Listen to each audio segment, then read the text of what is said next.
Welcome at this episode of Verbonden. Today I'm having a conversation with the enterprise architect Samuel Holcman.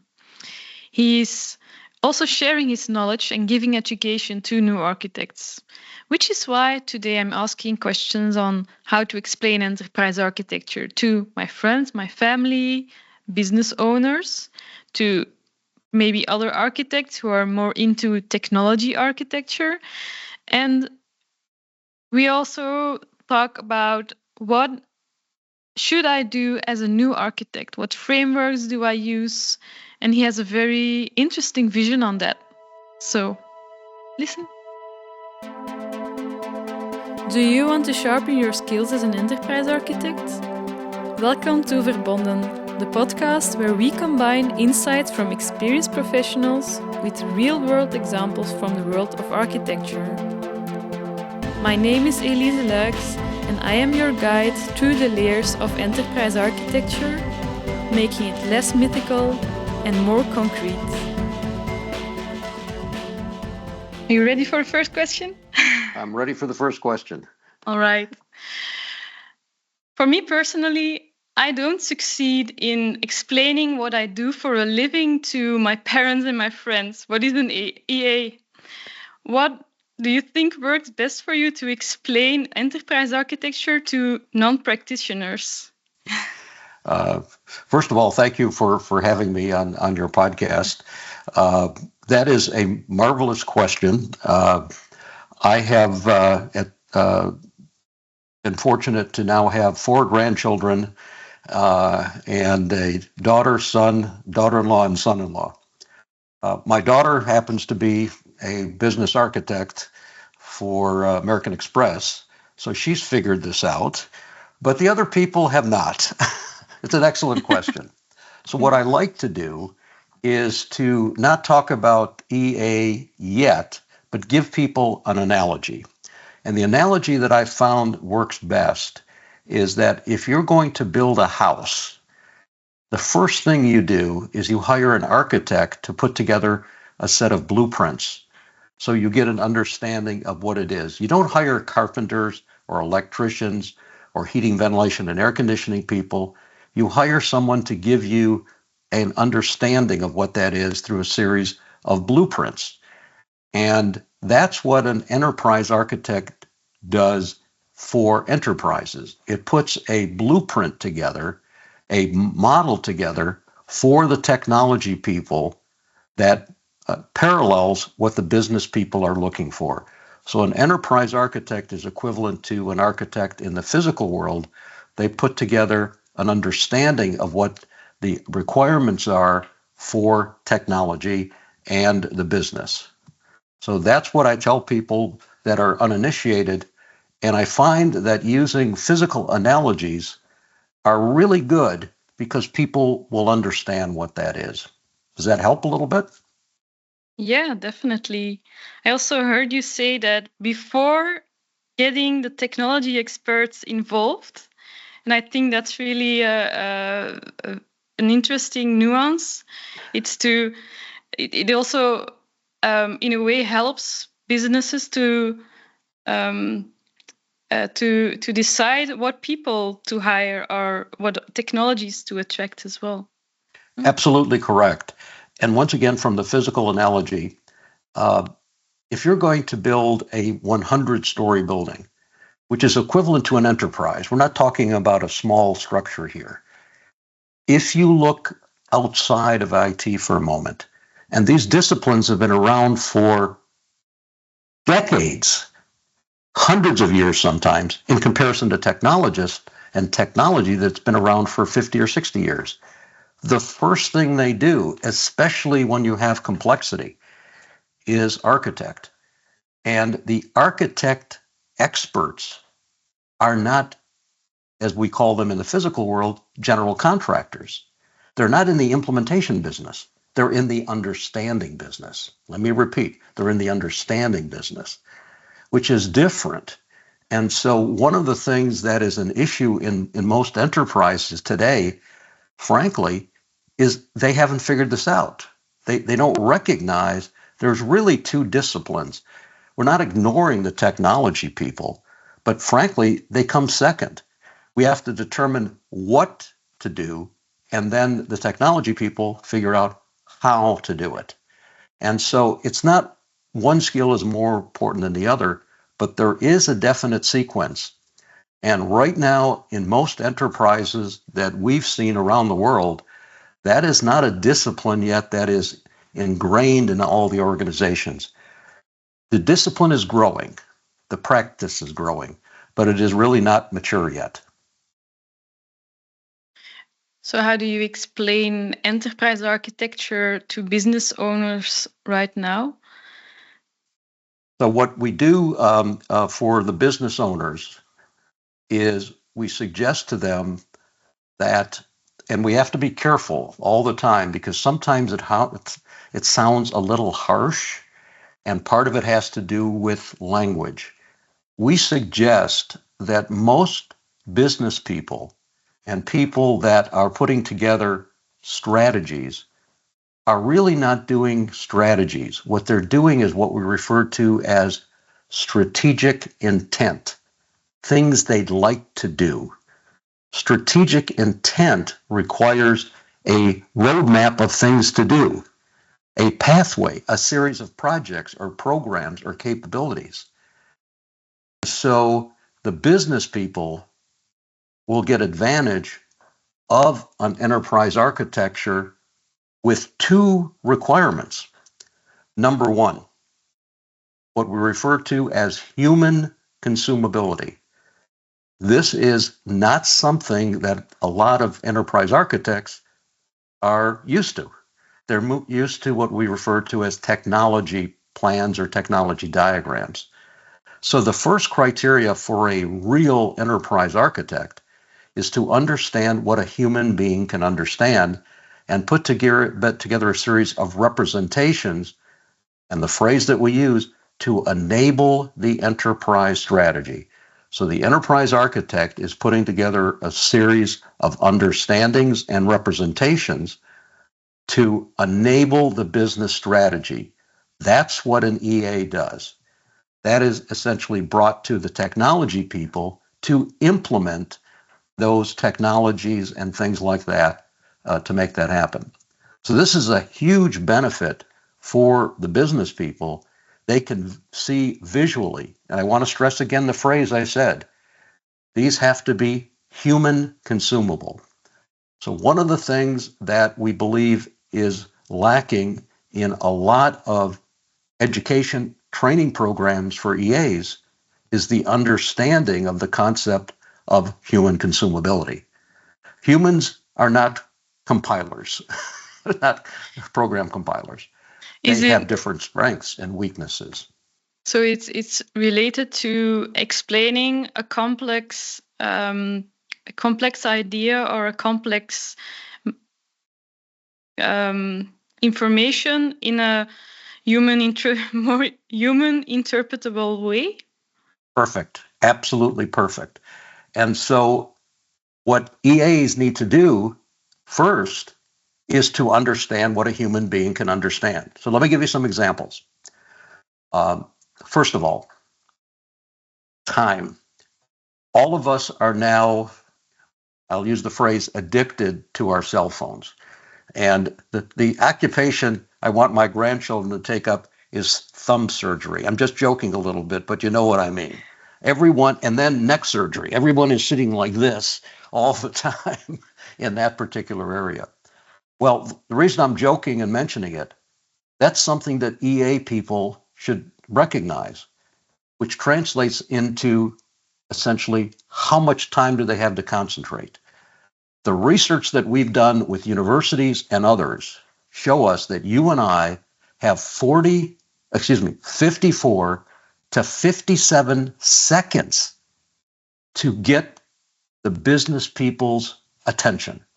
If we don't put in front of them something that makes them say, this is interesting, we're going to lose them. That's all the time we have. Well, let me go further.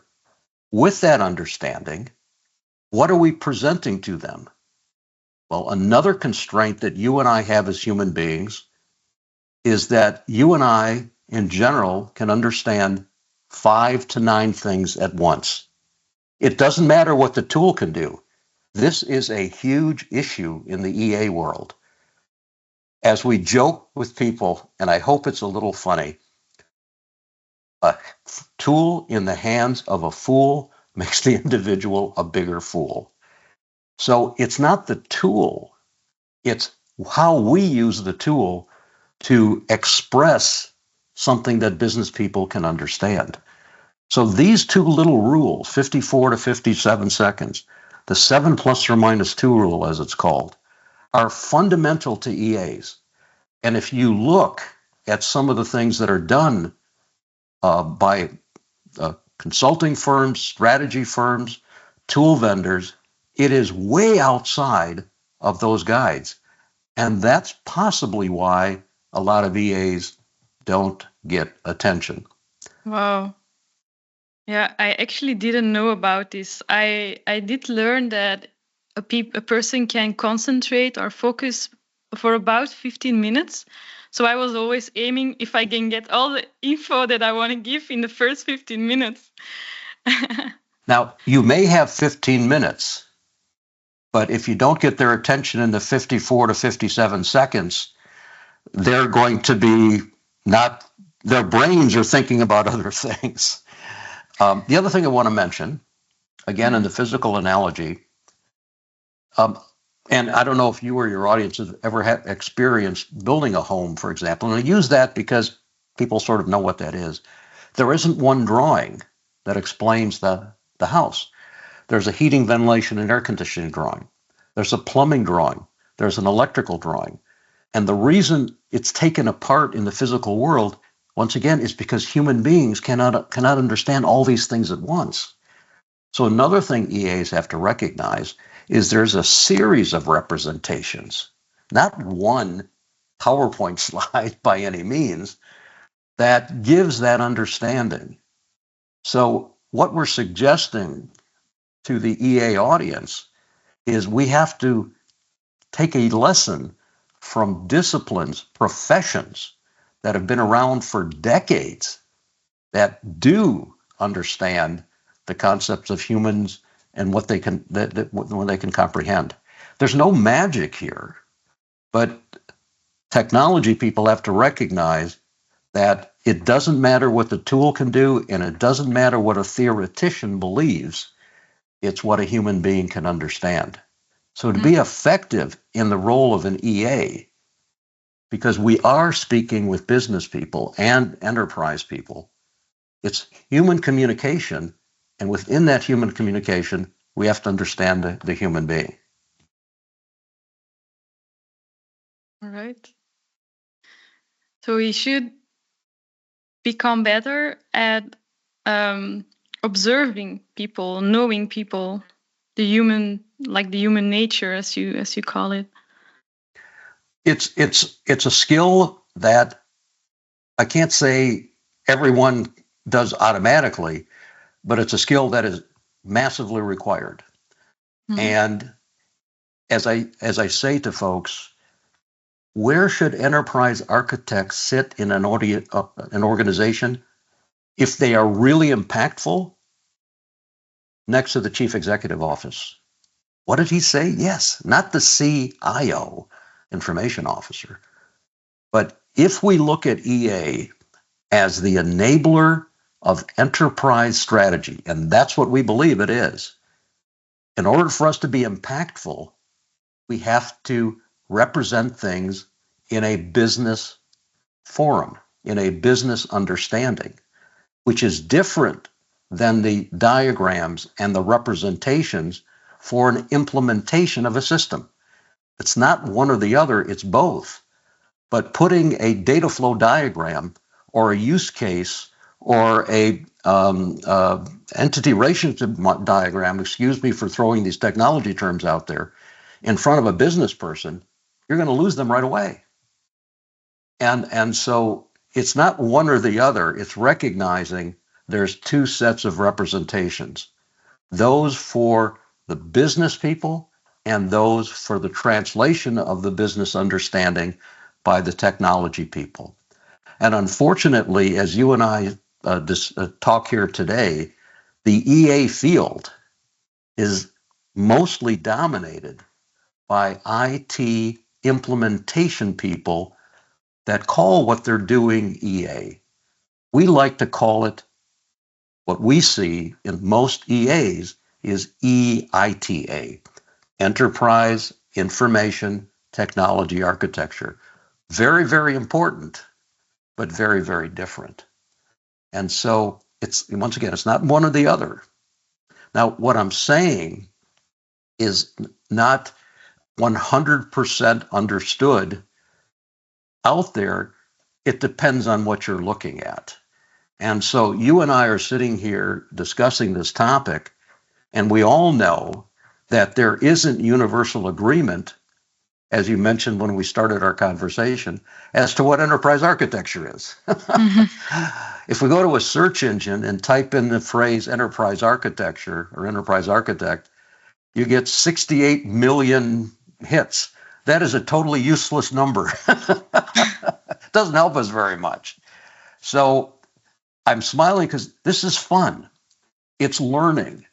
But a lot of people have what we refer to as confirmation bias. Confirmation bias is simply, this is what I see, and everything else I'm going to ignore. And so that situation is something that we need to address. Yeah. I believe learning is continuous. I believe learning is continuous. And the reason I enjoy doing what you and I are doing today is if I can add 1% knowledge to your audience, I'm going to be very happy. If I can add more than that, that's wonderful. Because learning is continuous. Learning is continuous.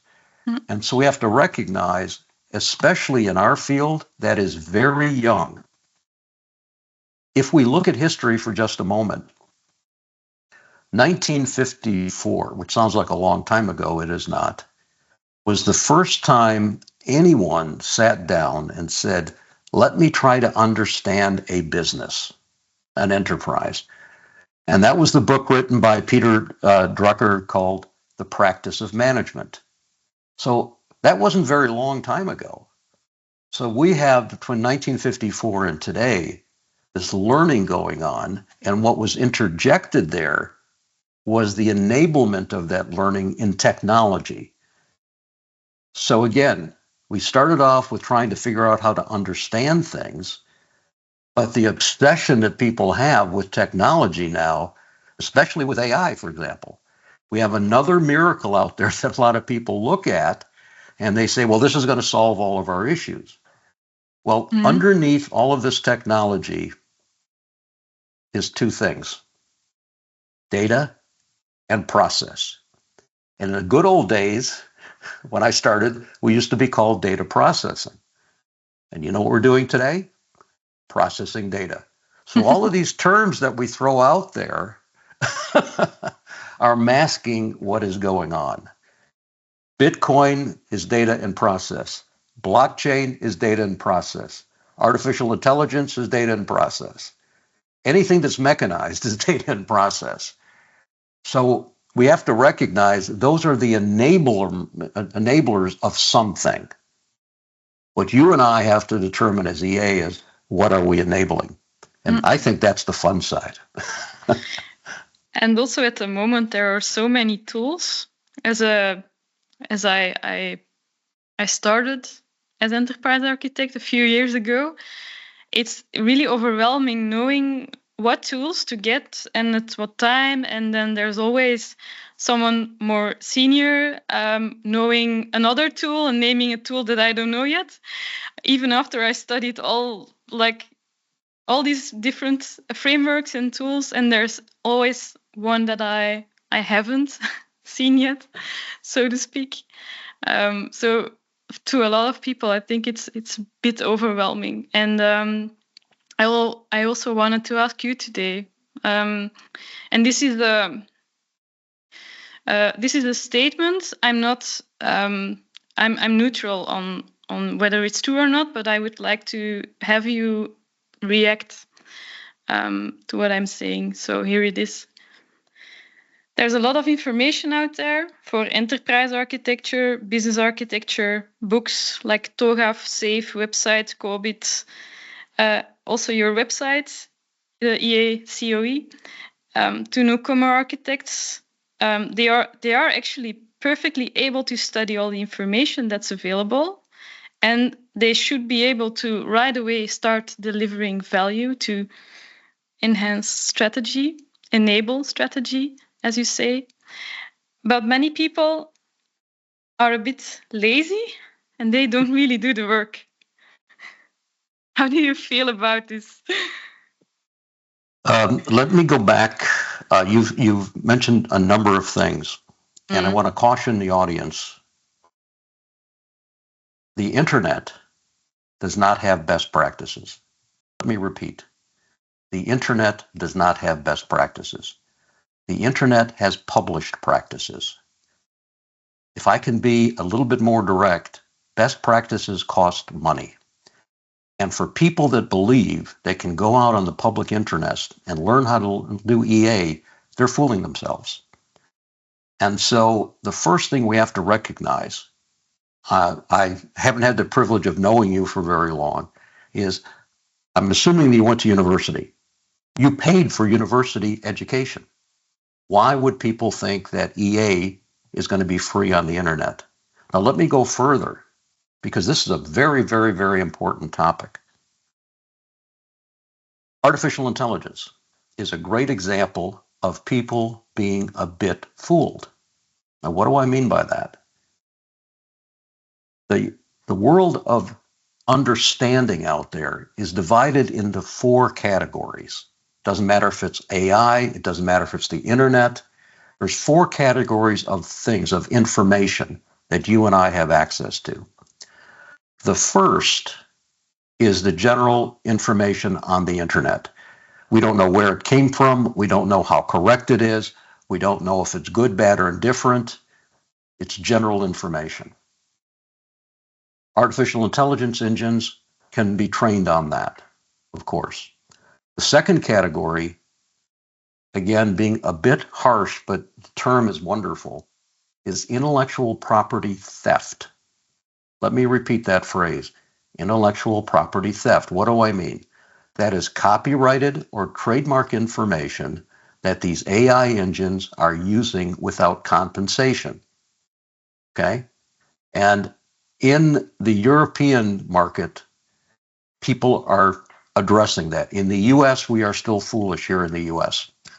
We still have not done enough to protect the people that are developing understanding. But let me go further. There's a third and fourth category of information that the AI engines do not get at all. Now, what is the third one?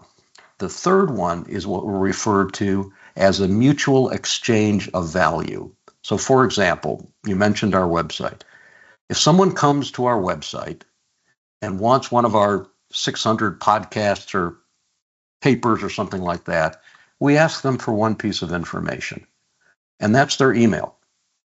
If they send us an email that's incorrect, they don't get the information. So we ask for, as we call it, an equal exchange of information. Now, let me be clear. The AI engines don't get even that. So all the things that are on, for example, our website, the AI engines don't have access to. They're not getting education on there. The fourth one, and this is where a lot of EAs are being fooled. The fourth one is best practices. And best practices cost money. And so the best practices in our firm, people come to our webinar, our courses and things like that, just like you have when you went to class in university. And let me go further. No company would ever allow their best practices to be put on the internet for other people to use. So what we have to recognize is, frankly, we're being fooled. The AI engines are not giving us best practices. They're giving us published practices which have no vetting, and credibility in general. I call it entertaining value. So hopefully I'm not being very harsh because your question is great. So what do EAs have to do? They have to understand that they need education and training. Now let's take a look at this for a moment. Passing a multiple guess exam, please notice what I said, again with a little humor, I hope. A multiple guess exam doesn't make one an architect. This is another myth in the EA field.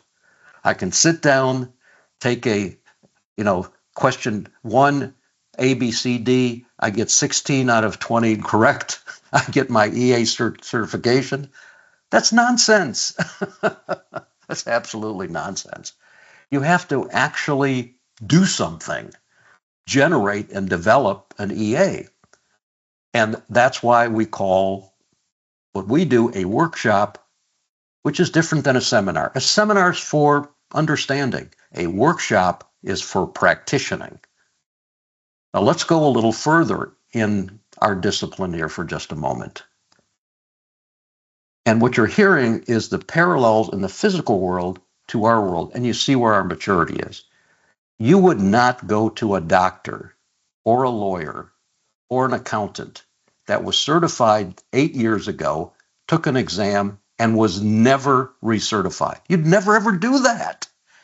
Yet some people take one exam, pass the test, and are never recertified again. So you see where we are lacking. I call it cosmetology. Cosmetology is coloring over the truth. These are harsh things, but in order for us to become a practice, a professional practice, we have to become professional. And so we can look outside to doctors or lawyers or accountants and see the discipline that they've put in there. And it's well beyond taking a 16 question or 20 question exam one time in their life. So Now, we should actually be prepared to do the work, but it's not the work getting the theories that are out there and getting the certification, but we should do the work by practicing. Right.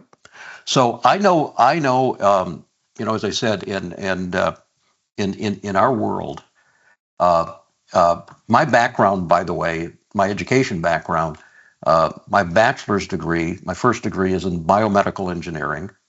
I have a master's degree in electrical engineering, and my third degree is in business administration. And I always joke, it's both sides of the brain, the technology side and this side, and the business human side on the other side. And when I was in university, I took courses. You sat in a big room, you had a professor in front of the room, you took notes, and you took an exam. And then there was another set of classes that we call lab work, where you'd go and do something. Those were the hard courses. Yeah. Where we had to do something. And so it's not that the lectures weren't interesting, but notice, even in universities, we recognize that sitting in a classroom taking an exam is not enough. Yet when it comes to EA, in most cases, most people have taken one multiple choice exam and have never demonstrated any skills. And so we wonder where we're at. Now, I know I'm sounding a bit critical. What I'm trying to do is to position where we are in the maturity. Because once we understand where we are in the maturity, we can move forward. But a lot of people are uncomfortable with what I'm saying because what did I mention a little while ago? We have to learn more. We have to learn more. We have to continuously learn. And to me, it's fun. And if we want to learn, if we really want to learn and give this a priority over our own ego, our thoughts that we are already having, we will not look for the confirmation of what we already believe, but we will look for the confirmation that we don't know everything yet. We are maybe even wrong, or maybe something in between. And that's true learning, I think. Well said. Oh my goodness. Well said. Excellent, excellent, excellent, excellent. An example of this, here in the United States, a very popular individual right now, sometimes people like him, sometimes don't, is Elon Musk. And Mr. Musk has got his fingers in many, many, many different things. And if you look at his organization that does essentially space exploration and rockets, SpaceX, a few weeks ago, he's working on what they call the Falcon Heavy, which is a rocket to take people to the moon and to Mars. Okay. And they had 3 launches and testing various things. The 4th one was a partial, the news media said, a partial failure. Okay. Partial failure. Mm-hmm. Mr. Musk said it was a partial success. Now, it sounds funny when I say it, but what happened in this launch was the rocket started off extremely well, and then about halfway through the test, unfortunately, it blew up. He takes that as learning, okay? Yes, the end objective had failed, but he has a new set of learnings and data points to move forward. Now, nobody likes failure, okay? But he's smart enough to know that he's pushing the knowledge base. He's pushing as you said, we don't know everything. If we know everything, by the way, you and I wouldn't be needed. Mm-hmm. If an organization never changed, think about it for a moment. If it never changed, they don't need us. They don't need anybody. So this issue of not learning is silly because it's about change. Mm-hmm. And change is what you and I, hopefully have the skills to be able to work with organizations to move forward.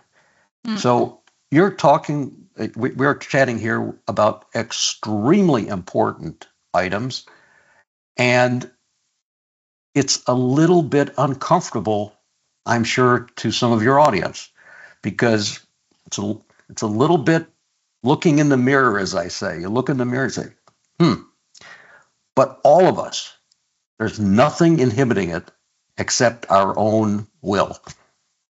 If we really believe, as you said, we know everything, I just smile. I just smile. Because every day, every assignment we do, we learn something new. And I can say this from my years of doing this. The techniques that I used when we began doing enterprise architecture in the early 70s, a couple of days ago, are different than they are today, but not wildly different, but they are different. Every time we do an assignment, we learn something new. Something new. So it's continuous learning, and that's something a lot of people, frankly, are uncomfortable with. They aren't interested in that. Well, that's fine. That's fine. In the EA profession, what we have to recognize, though, is we're all young, all of us.